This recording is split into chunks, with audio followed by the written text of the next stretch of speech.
Okay, இந்த வீடியோவில் நம்ம வந்து ஃபண்டமெண்டல் ரைட்ஸ் ஆர்டிகல் 14 பார்க்கலாம். ஓகேவா? சரி.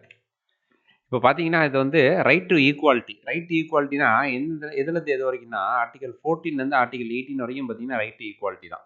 ஓகேவா? அதில் ஆர்டிகல் 14 வந்து நம்ம இந்த வீடியோவில் பார்க்க போகிறோம். சரிங்களா? ஸோ ஆர்டிகல் 14ல் 2 விஷயங்க. ஒன்று வந்து ஈக்குவாலிட்டி பிஃபோர் லா, 2 கான்செப்ட் தான் இருக்குது. இன்னொன்று வந்து ஈக்குவல் ப்ரொடெக்ஷன் ஆஃப் லா. ஓகேவா? சரி. இப்போ ஈக்குவாலிட்டி பிஃபோர் லா அப்படின்னா என்ன? இது 2 தான். Equality before law and equal protection law of law. இது 2 தான் அது ஆர்டிகல் 14. சரிங்களா? சரி.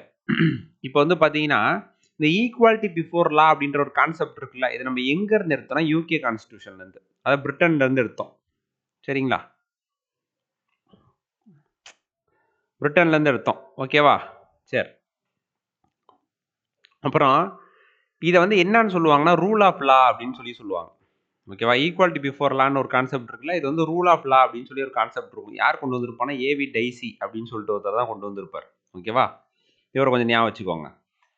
இவர் தான் இந்த ரூல் ஆஃப் லா அப்படின்ற கான்செப்ட் கொண்டு வந்திருப்பார். இதுல இருந்து என்ன பண்ணியிருப்பாங்க, ஈக்குவாலிட்டி பிஃபோர் லா அப்படின்றத டெரைவ் பண்ணியிருப்பாங்க. ஓகேவா? சரி.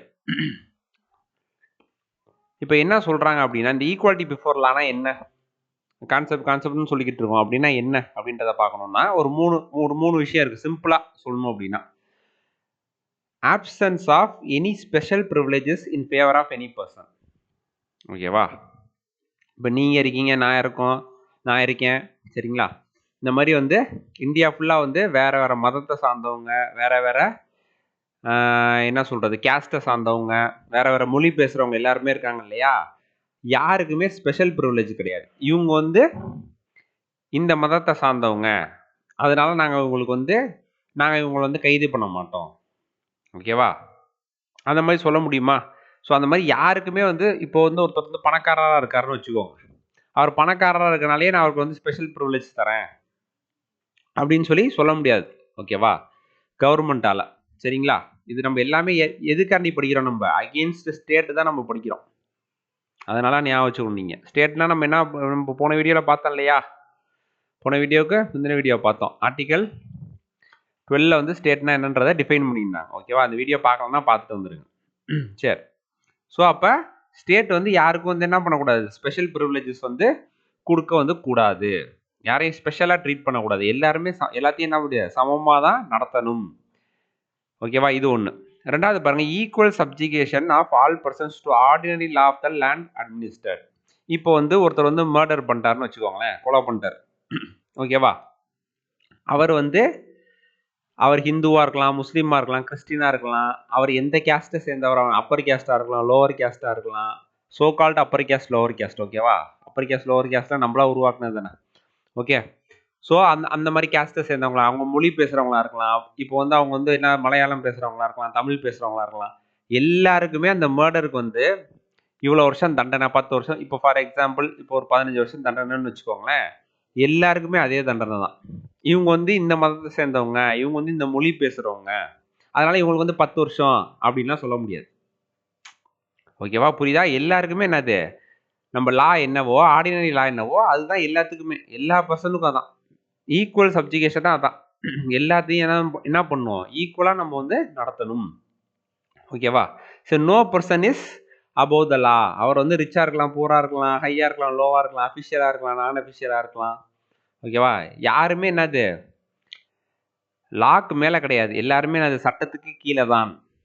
ஓகேவா? நோ பர்சன் இல்லை சட்டத்துக்கு ஈக்குவலாக இல்லை, அப்படிதான் அர்த்தம் வருமே தவிர no person is above the law, நான் வந்து லாக்கு மேலே அப்படின்ற மாதிரி கிடையாது. ஓகேவா? அப்படின்னா நம்ம யாரையும் இப்போ வந்து யாரோ தப்பு பண்ணிட்டாங்கன்னா பனிஷ் பண்ணாமல் அவரை மட்டும் நம்ம விட்டுறலாமா அப்படின்னு கேட்டால் விட முடியாது. ஏன்னா அவர் வந்து சட்டத்துக்கு கீழே தானே அவர் வருவார். ஓகேவா? அதான் அந்த கான்செப்ட் தான் அது no person is above the. இது 3 பாயிண்ட்டுமே பார்த்தீங்கன்னா கிட்டத்தட்ட ஒரே விஷயத்தை தான் சொல்லும். எல்லாருமே ஈக்குவல் பிஃபோர் த லா, சட்டத்துக்கு முன்னாடி என்னது எல்லாரையுமே ஈக்குவலாக நடத்தணும். இதுதாங்க ஈக்குவாலிட்டி பிஃபோர் லா. ஓகேவா? இது எங்க இருந்து வந்துச்சுன்னா ரூல் ஆஃப் லா அப்படின்ற ஒரு கான்செப்ட்ல இருந்து வந்துச்சு. அதை யார் கொண்டு வந்தா, ஏவி டைசின்றவர் கொண்டு வந்தார். இது வந்து ஒரு பாகம், ஆர்டிகல் 14ல இது ஒரு பாகம். சரிங்களா? இன்னொரு பாகம் இருக்கு, என்னன்னு கேட்டீங்கன்னா ஈக்குவல் ப்ரொடெக்ஷன் ஆஃப் லா. இதுவும் ஆர்டிகல் 14 தான். ஓகேவா? ஃபர்ஸ்ட் என்ன பார்த்தோம், ஈக்குவாலிட்டி பிஃபோர் லா.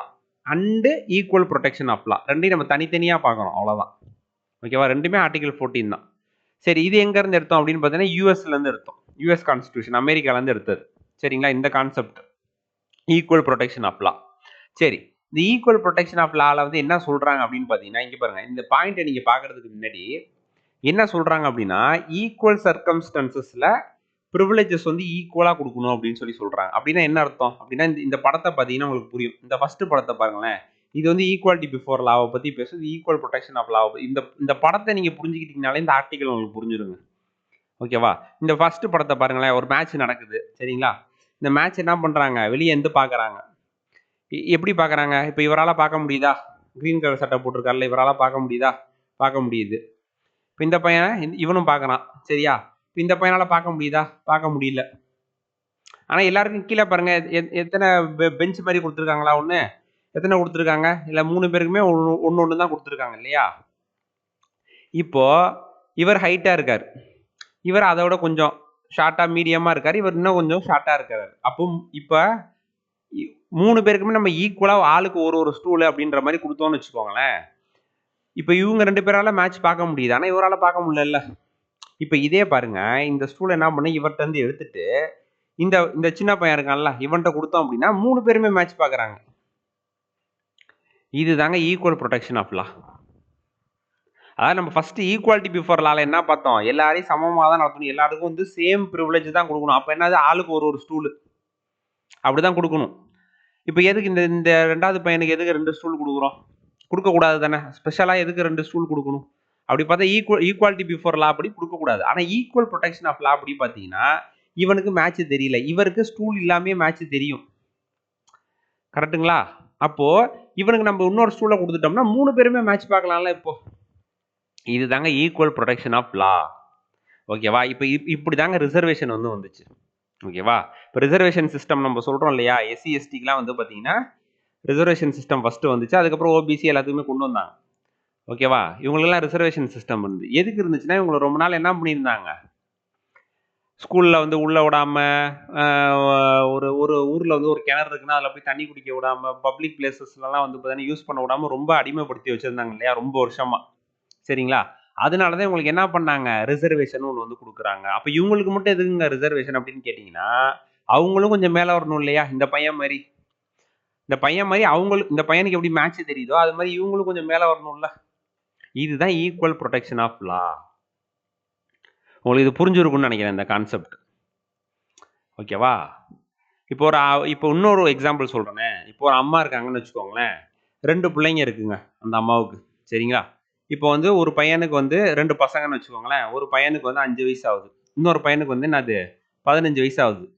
ஓகே, இப்போ 2 பேருக்கும் அந்த அம்மா வந்து ஒரே மாதிரி சாப்பாடு கொடுப்பாங்களா? இப்போ 5 வயசு பையனுக்கு என்னது ஒரு 2 இட்லி 3 இட்லி கொடுத்தாங்கன்னா 15 வயசு பையனுக்கு எத்தனை கொடுப்பாங்க? ஒரு 5 6 இட்லி கொடுப்பாங்க. கரெக்டா? இப்போ நம்ம இந்த இடத்துல போய் நீங்கள் ஏன் அவனுக்கு வந்து 3 இட்லி தான் கொடுத்தீங்க, அவனுக்கு ஏன் 5 6 இட்லி கொடுக்குறீங்க, 2 பேரும் ஈக்குவலாக கொடுக்கணும்னு நம்ம சொல்ல முடியுமா? இதுதான் ஈக்குவல் ப்ரொடெக்ஷன் ஆஃப் லா. இப்போ இது 2 பேருக்குமே 3 இட்லி தான் தராங்கன்னு வச்சுக்கோங்களேன், அதான் ஈக்குவாலிட்டி பிஃபோர். அப்போ ஈக்குவாலிட்டி பிஃபோர் லாவை நம்ம எங்கே ஃபாலோ பண்ணணும், ஈக்குவல் ப்ரொடெக்ஷன் ஆஃப் லாவை நம்ம எங்கே ஃபாலோ பண்ணணும் அப்படின்றது நம்மளுக்கு வந்து தெரியணும். ஓகேவா? எங்கெல்லாம் வந்து அதுதான் என்ன சொல்கிறாங்க, ஈக்குவல் சர்க்கம்ஸ்டன்ஸில் இருக்கவங்களுக்கு ஈக்குவல் ப்ரிவிலேஜஸ் வந்து கொடுங்க. ஆனால் இவங்க 2 பேருமே ஈக்குவல் சர்க்கம்ஸ்டன்ஸாக, இவர் நல்லா ஹைட்டாக இருக்கிறாரு, இந்த பையன் இவ்வளோ குட்டையாக இருக்கான்ல, இது ஈக்குவலா கிடையாது இல்லையா? அப்போ இவருக்கான ஸ்டூல் எடுத்துட்டு என்ன பண்ணுறோம், நம்ம இந்த பையன்கிட்ட தூக்கி இந்த ஸ்டூலை கொடுத்துட்றோம். இதுதாங்க ஈக்குவல் ப்ரொடெக்ஷன் ஆஃப் லா. ஓகேவா? இது 2 தான் வந்து ஆர்டிகல் 14. சரிங்களா? Equality before law and equal protection of law. இது உங்களுக்கு புரிஞ்சிருக்கும்னு நினைக்கிறேன். இந்த படத்தை பார்த்தீங்கனாலே புரிஞ்சிடும். இதெல்லாம் கூட நீங்கள் வந்து பெருசாக ஞாபகம் வச்சுக்கணும்னு தேவையில்லை. ஓகேவா? சரி, அவ்வளோதான். இப்போ ஆர்டிகல் 14, இப்போ நம்ம வந்து ஃபண்டமெண்டல் ரைட்ஸ் பார்க்குறோம் இல்லையா? இதில் வந்து ஒரு கான்செப்ட் நீங்கள் வந்து புரிஞ்சுக்கணும் இப்போவே. ஏன்னா நம்ம எல்லா ரைட்ஸுக்கும் நம்ம பார்ப்போம். ஃபண்டமெண்டல் ரைட்ஸ் வந்து பார்த்தீங்கன்னு வச்சுக்கோங்க, அப்சல்யூட்னு ஒரு கான்செப்ட் இருக்கு. அப்சல்யூட் ரைட்டா அப்படின்னு ஒரு கான்செப்ட் இருக்கு. அப்படின்னா என்ன அர்த்தம்னா, இப்போ நம்ம சொன்னோம்ல ஆர்டிகல் 14ல ஈக்குவாலிட்டி பிஃபோர் லாவும் ஈக்குவல் ப்ரொடெக்ஷன் ஆஃப் லாவும் நம்ம இப்போ பார்த்தோமா, கரெக்டா? இதை அப்படியே நம்ம ஃபாலோ பண்ணணுமா, இல்லை எக்ஸப்ஷன் இருக்கா? அப்படியே ஃபாலோ பண்ணோம்னா அது அப்சல்யூட்டுங்க. இதில் சொல்லியிருக்க விஷயத்த அப்படியே டிட்டோவாக ஃபாலோ பண்ணோம்னா அது அப்சல்யூட் ரைட்டு. சரிங்களா? இல்ல இதுல ஒரு சில எக்ஸெப்ஷன் வச்சு ஒரு சில எக்ஸெப்ஷன்லாம் இருக்கு, விதிவிலக்குலாம் இருக்கு அப்படின்னா, இது வந்து அப்சல்யூட் கிடையாது. அப்ப ஆர்டிகிள் 14 அப்சல்யூட்டான்னு பார்த்தீங்கன்னா கிடையாது. ஏன்னா எக்ஸெப்ஷன் வந்து இருக்கு. எக்ஸெப்ஷன் வந்து ஆர்டிகிள் 14க்கு வந்து இருக்கு. இது மாதிரி தான் எல்லா ஆர்டிகிளுக்கும் வரும் கிட்டத்தட்ட. சரிங்களா? ஸோ அப்ப இது வந்து அப்சல்யூட் ரைட் வந்து கிடையாது. ஓகே. சரி. அப்ப என்ன எக்ஸெப்ஷன் இருக்கு இதுல? ஓகே. இப்ப நம்ம ஃபர்ஸ்ட் என்ன சொன்னோம்? யாருக்குமே என்ன சொன்னோம்? ஈக்வாலிட்டி பிஃபோர் லா அப்படி என்ன பண்ணோம்? யாருக்குமே ஸ்பெஷல் பிரிவிலேஜ் வந்து குடுக்கக்கூடாது. ஓகேவா? ஆனா இங்க பாருங்க எக்ஸெப்ஷன் பாருங்க. நம்ம இந்தியால வந்து பார்த்தீங்கன்னா, பிரசிடென்ட்டுக்கும், கவர்னருக்கும் ஆர்டிகல் 361 படி நம்ம ஒரு சில இம்யூனிட்டீஸ் வந்து தரோம். ஒரு சில பாதுகாப்பு வந்து தரோம். என்னது? The president or governor is not answerable to any court for the exercise and performance of the powers and duties of his office. அதாவது இப்ப கவர்னரும் பிரசிடென்ட்டுக்கும் அவங்க ஆபீஸ்ல ஒரு சில டியூட்டிஸ் இருக்குல்ல, அந்த டியூட்டிஸ் அவங்க பெர்ஃபார்ம் பண்றதுக்கு அவங்க வந்து யாருக்குமே ஆன்சரபிள் வந்து கிடையாதுங்க. ஒண்ணு. ரெண்டாவது பாருங்க, no criminal proceedings shall be instituted or continued against the president or governor any court during his term of office. Criminal ப்ரொசீடிங்கு இப்போ நம்ம ஒரு தப்பு பண்ணிட்டோம் சரிங்களா, நம்ம யாரையும் அடிச்சிட்டோம் இல்லை ஏதோ ஒரு சண்டை ஆயிடுச்சுன்னு வச்சுக்கோங்களேன், நம்மளுக்கு எதிராக அவர் போய் கேஸ் போட்டாருன்னா நம்மளுக்கு எதிராக கிரிமினல் ப்ரொசீடிங் நடத்துவாங்க. ஆனால் இப்போ பிரசிடென்ட்டுக்கும் கவர்னருக்கும் அதுலேருந்து என்ன பண்ணுறாங்க, விலக்கு தராங்க, இம்யூனிட்டி இருக்கு, அவங்க மேலே கிரிமினல் ப்ரொசீடிங் நடக்காது. எப்போ? During his term of office. அவர் அந்த பிரசிடென்ட்டாவோ இல்லை கவர்னராவோ இருக்கும்போது மட்டும்தான் அந்த இம்யூனிட்டி வந்து உண்டு. ஓகேவா? அதுக்கப்புறமேட்டு வந்து கிடையாது. இதில் உங்களுக்கு ஒரு டவுட் வரும், அப்போ வந்து பிரசிடென்ட் இல்லை கவர்னர் வந்து என்ன வேணாலும் பண்ணலாமா, என்ன தப்பு வேணாலும் பண்ணலாமான்னா, இதில் நீங்கள் ஒரு விஷயம் யோசிச்சு பாருங்க. இப்போ பிரசிடென்ட்டோ கவர்னரோ ஒரு பெரிய தப்பு பண்ணிட்டாங்கன்னா அவங்கள அந்த போஸ்டிங்கில் வச்சுருப்பாங்களா? பிரசிடென்ட்டை இம்பீச் பண்ணிடுவாங்க சரியா, கவர்னரை தூக்கிடுவாங்க அந்த போஸ்டிங்கை விட்டு. பெரிய தப்பு ஏதாவது பண்ணியிருந்தாங்க அப்படின்னா ஆட்டோமேட்டிக்காக என்ன ஆயிரும், ஆஃபீஸ் டைம் முடிஞ்சிருமா? அப்போ அவங்க மேலே என்ன பண்ணலாம், கிரிமினல் ப்ரொசீடிங்ஸ் வந்து நம்ம வந்து தொடரலாம். ஓகேவா? அப்போ நம்ம வந்து என்ன பண்ணலாம், கிரிமினல் கேஸ் வந்து அவங்க மேலே போடலாம், அவங்க மேலே கேஸ் போடலாம், அதை கோர்ட்டுக்கு வரைக்கும் கொண்டு போகலாம். ஓகேவா? இது ஒன்று. இன்னொன்று என்னன்னா, சுப்ரீம் கோர்ட்டே என்ன சொல்லியிருக்காங்கன்னா, இந்த 361 வந்து நம்ம வந்து ரிவ்யூ பண்ணணும் அப்படின்னு சொல்லியிருக்காங்க. ஓகேவா?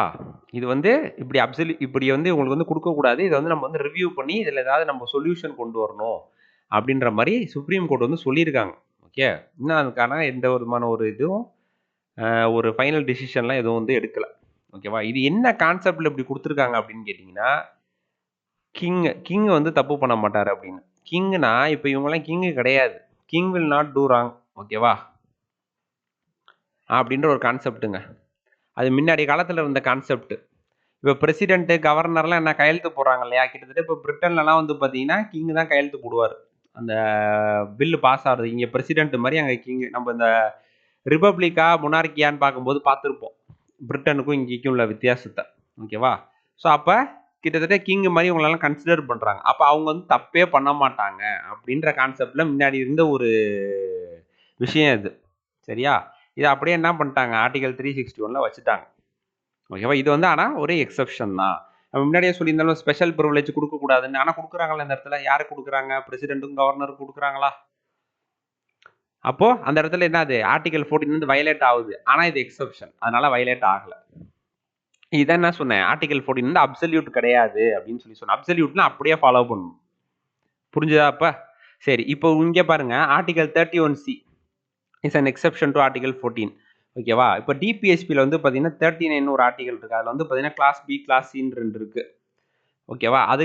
அதை வந்து இம்ப்ளிமெண்ட் பண்ணுறதுக்காண்டி ஸ்டேட்னா கவர்மெண்ட். ஓகேவா? இந்த இடத்துல ஸ்டேட் வந்து பார்த்தீங்கன்னா ஏதாவது ஒரு லா வந்து கொண்டு வராங்க அப்படின்னா அந்த லா வந்து ஆர்டிகல் 14 வந்து வயலேட் பண்ணுது அப்படின்னு சொல்லிட்டு நம்ம வந்து கோர்ட்டுக்கு போக முடியாது. அதான் என்ன சொல்கிறாங்க, வேற article 31C comes in, article 14 goes out. அது 31C என்ன சொல்லுது, 39BCன்னு சொல்லி டிபிஎஸ்பியில் இருக்க அந்த ப்ரொவிஷனுக்கு அதை வந்து நடைமுறைப்படுத்துறதுக்கு ஸ்டேட் வந்து ஏதாவது சட்டம் கொண்டு வந்துச்சு அப்படின்னா அந்த சட்டம் வந்து ஆர்டிகல் 14 வந்து வயலேட் பண்ணுற மாதிரி இருக்குது அப்படின்னு சொல்லி நம்ம என்ன பண்ண முடியாது, கோர்ட்டுக்கு போக முடியாது. இது வந்து ஒரு எக்ஸப்ஷன். இந்த 39BC 31Cலாம் நம்ம பார்ப்போம் சரிங்களா, அதை பற்றி கவலைப்படாதீங்க, நான் மேலாப்பில் சொல்கிறேன்னு நினைக்காதீங்க, நம்ம டீட்டெயிலாக பார்க்கலாம். ஓகேவா? இங்கே வேணாம். இங்கே நம்ம அதுக்குள்ளார போனோம்னா அது ஒரு பெரிய ஒரு லென்த்தாக போகும். ஓகேவா? சரி, இப்போதைக்கு வேண்டாம். இது வந்து ஒரு எக்ஸப்ஷன்றதை மட்டும் தெரிஞ்சுக்கோங்க ஆர்டிகல் 14ல. சரி, வேற என்ன எக்ஸப்ஷன் இருக்கு? Foreign sovereigns, rulers, ambassadors, diplomats. Foreign டிப்ளமேட்ஸ்லாம் வருவாங்கங்க. ஃபாரின் அம்பாசிடர்ஸ்லாம் வருவாங்க நம்ம ஊருக்கு. வெளிநாட்டிலேருந்து இங்கே வருவாங்க இல்லையா? ஏதாவது ஏதோ ஒரு ட்ரீட்டி சைன் பண்ணுறதுக்கோ இல்லை ஏதோ ஒன்றுக்கு வருவாங்க, டீல் சைன் பண்ணுறதுக்கோ எதுக்கோ ஒன்று வருவாங்க இல்லையா? அப்படி வரவங்களை வந்து நம்ம வந்து என்ன பண்ண முடியாது, அவங்களுக்கும் இந்த இம்யூனிட்டி இருக்குது கிரிமினல் அண்ட் சிவில் ப்ரொசீடிங்ஸில். ஏன்னா அவங்க வெளிநாட்டை சேர்ந்தவங்க இல்லையா? அவங்கள நம்ம அரெஸ்ட் பண்ணிட்டோம்னா என்ன ஆயிரும், நம்ம நாட்டுக்கும் அந்த நாட்டுக்குள்ள அந்த உறவே கெட்டு போயிடும். அப்போ நம்ம அவங்களுக்கு ஸ்பெஷல் ப்ரிவிலேஜ் தானே இந்த இடத்துல கொடுக்குறோம். அப்போ அகைன் நம்ம என்ன பண்ணுறோம், ஆர்டிகல் 14 வயலேட் பண்ணுறோம். ஆனால் இது வந்து பார்த்தீங்கன்னா எக்ஸப்ஷன். ஓகேவா? ஆர்டிகல் 14ல் உள்ள எக்ஸப்ஷன் இது. சரிங்களா? சரி, அப்போ அவங்க என்ன தப்பு வேணாலும் பண்ணலாமா? அகைன் அந்த கொஸ்டின் வரும் இல்லையா? அந்த மாதிரி வராங்க, வந்துட்டு என்ன பண்ணுறாங்க, இங்கே வந்து தப்பு பண்ணிடுறாங்க, இல்லை ஏதோ பொண்ணுங்கள்ட்ட தப்பாக நடந்துக்கிறாங்கன்னு வச்சுக்கோங்களேன். ஒரு பேஜுக்கு சொல்கிறேன். அந்த மாதிரி ஏதோ நடந்துக்கிறாங்க. இப்போ நம்ம அவங்க மேலே எப்படி ஆக்ஷன் எடுக்கிறது? இப்போ அவங்க மேலே நம்ம கிரிமினல் கேஸும் போட முடியாது, சிவில் கேஸும் போட முடியாது. அப்படின்னா அந்த மாதிரி ரொம்ப அட்டூழியம் பண்ணிட்டு இருக்காங்க அப்படின்னா அவங்க வந்து பெர்சோனா நான் கிராட்டா அப்படின்னு சொல்லி அறிவிச்சிருவாங்க நம்ம கவர்மெண்ட். அந்த வெளிநாட்டு அம்பாசிடரையோ இல்லை டிப்ளமேட்டையோ என்ன பண்ணிடுவாங்க, பெர்சோனா நான் கிராட்டா அப்படின்னு சொல்லி அறிவிச்சிருவாங்க. அப்படி அறிவிச்சிட்டாங்கன்னா என்னன்னா, இதுக்கு என்ன அர்த்தம்னா விரும்பத்தக்காத நபர். ஓகேவா? விரும்பத்தக்காத நபர் அப்படின்னு சொல்லி சொல்லலாம். அதாவது நீங்க இங்க இருக்கிறது எங்களுக்கு வந்து பிடிக்கல, நீங்க உங்க நாட்டுக்கு கிளம்புங்க அப்படின்னு சொல்லி அறிவிச்சிட்டோம்னா ஒரு டைம் இருக்கும், ஒரு பர்டிகுலர் டைம் இருக்கும். அந்த பர்டிகுலர் டைமுக்குள்ளார என்ன பண்ணும், அந்த ஃபாரின் டிப்ளமேட்டோ அம்பாசிடரோ என்ன பண்ணும், அவங்க நாட்டுக்கு திருப்பி கிளம்பிடணும். ஓகேவா? இதுதான் நம்ம பண்ண முடியும். ஏன்னா வியன்னா கன்வென்ஷன் ஒரு கன்வென்ஷன் இருக்கு, 1961ல் வந்துச்சு. ரொம்ப டீப்பாக போவேன்னா அந்த கன்வென்ஷன் படி என்ன பண்ண முடியாது, நம்ம அந்த ஃபாரின் அம்பாசிடர்ஸு இந்த டிப்ளமேட்ஸ்லாம் நம்ம என்ன பண்ண முடியாது, அரெஸ்ட் பண்ண முடியாது. ஓகேவா? அந்த கன்வென்ஷன் படி அதை வந்து எல்லா நாடும் சைன் பண்ணியிருப்பாங்க. ஓகேவா? சரி, அப்போ பெர்சோனா நான் கிராட்டான்னு சொல்லிட்டோம்னா அவங்க கிளம்பி தான் ஆகணும், வேறு வழி இல்லை. ஓகேவா? சரி, இதெல்லாம் வந்து பார்த்தீங்கன்னா எக்ஸப்ஷன். இவங்களுக்கெல்லாம் ஸ்பெஷல் ப்ரிவிலேஜ் கொடுக்கறதுனால என்னது, இந்த ஆர்டிகல் 14ஓட எக்ஸப்ஷன் இதெல்லாம். அப்போ ஆர்டிகல் 14 வந்து அப்சல்யூட் வந்து கிடையாது. ஓகேவா? ஸோ இவ்வளோதாங்க ஆர்டிகல் 14. ஓகேவா? இது உங்களுக்கு புரிஞ்சிருக்கும்னு நினைக்கிறேன். ஓகேவா? இந்த படத்தை நீங்கள் புரிஞ்சுக்கிட்டீங்கன்னா போதும், அவ்வளோதான், வேறு ஒன்றும் கிடையாது. நீங்கள் நான் எக்ஸ்பிளைன் பண்ணலாம் இல்லை, நீங்கள் பார்த்தாலே உங்களுக்கே புரியும். ஓகேவா? சரி, அவ்வளோதான். இந்த வீடியோ உங்களுக்கு பிடிச்சிருந்துச்சு அப்படின்னா லைக் பண்ணுங்கள், நம்ம வீடியோ வந்து உங்கள் ஃப்ரெண்ட்ஸ்கிட்ட ஷேர் பண்ணுங்கள், நம்ம சேனலுக்கு சப்ஸ்கிரைப் பண்ணுங்கள். ஓகே, அடுத்த வீடியோவில் பார்ப்போம். தேங்க்யூ.